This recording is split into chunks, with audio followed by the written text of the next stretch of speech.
Hi, this is Christy with Guidepost to Wellness, and I'm sitting out here in the shade enjoying my lunch break, and I wanted to share something with you. I have discovered this amazing book, and I'm actually going to do a series of talks on it because it's so impactful. So I'm going to hold up the book here.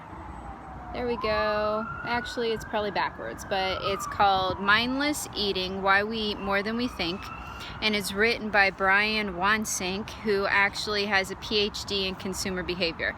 So I have always had a thing about marketing and the media and just the lies that they tell, the half-truths, all these things trying to get us to buy products and everything. So my new series, I am literally waging war on big business food industries, things like restaurants, media, grocery stores, and everything, because this book talks about how the media, advertisers, whether it's the American Dairy Council, any of those types of things, how they are leveraging our own human psyche and habits and things against us, and how it's making it so hard for people to make wise choices when they're bombarded with all this information, when everything from the lighting and plate sizes and the sizes of the bowls and everything like that can have an influence on us that we're not even aware of. So when it comes to how they're advertising to us, marketing in the stores, food science, at one point I wanted to study biology and become like a food scientist, or chemistry, or organic chemistry, or something like that. And boy, am I glad that I didn't, because I've learned a lot about the additives and things that they put into food to make you eat more, how addictive sugar is, wheat gluten and things like that, and how they actually put it in foods that it doesn't belong in order to change the taste, to make us eat more, all those types of things that I just find absolutely insidious. So that's what I'm going to do. I'm going to share with you the different chapters in this book. It is just amazing. I don't even know where I got the book. It has a tag on it. Looks like I bought it used somewhere, but I'm going to see if I can find it on Amazon and a couple other places, and I'll put the link below, because I just think this is just an amazing book. And it's funny, I've had it for quite a while, but I haven't gotten around to reading it.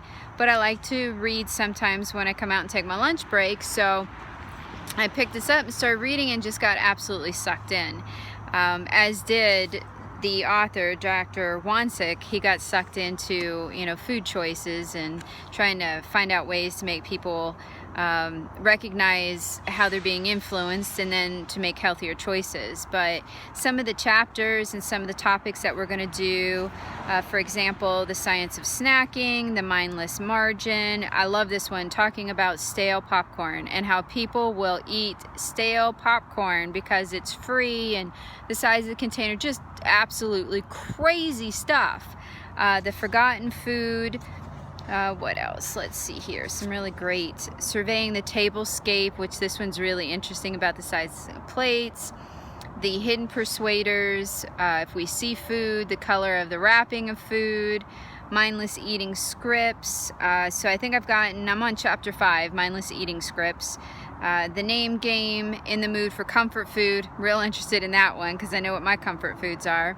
Nutritional gatekeepers, fast food fever, mindlessly eating better. So as I started reading this, I knew I wanted to share and talk to people about it, but then I realized that there is so much information in each chapter that I'm just going to do a short blurb on each one. So what's awesome about this is that he helps you identify and understand what's going on around you, but then also gives you strategies and tips on how to recognize it and how to change it.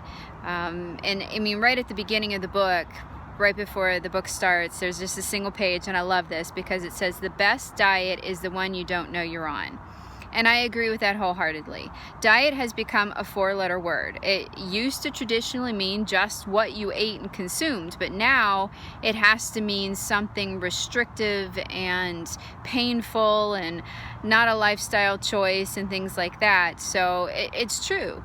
If you want to be healthy, the best way to do it is just to eat the same way all the time. But It is absolutely fascinating. I've got all these pages flipped down of little nuggets that I want to share with people. Some of them are going to piss you off. Some of them are going to be like, oh no, I don't do that, but we do.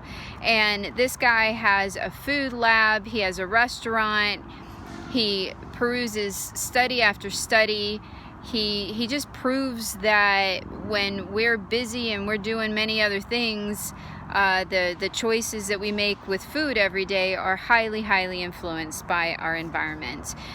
I also enjoy reading and learning from James Clear, who has become an expert on habit formation. I'll put some links down to him below as well, because one of the most important things he talks about with habit formation is the environment. So here we are as Americans getting fatter and fatter, 75% are overweight, all these factors and things that have slowly been changing over time, and then you find out that, you know, the deck is stacked against you. You've got all this marketing, you've got stuff being added into foods, the sizes of the plates, all these different factors are influencing what we eat.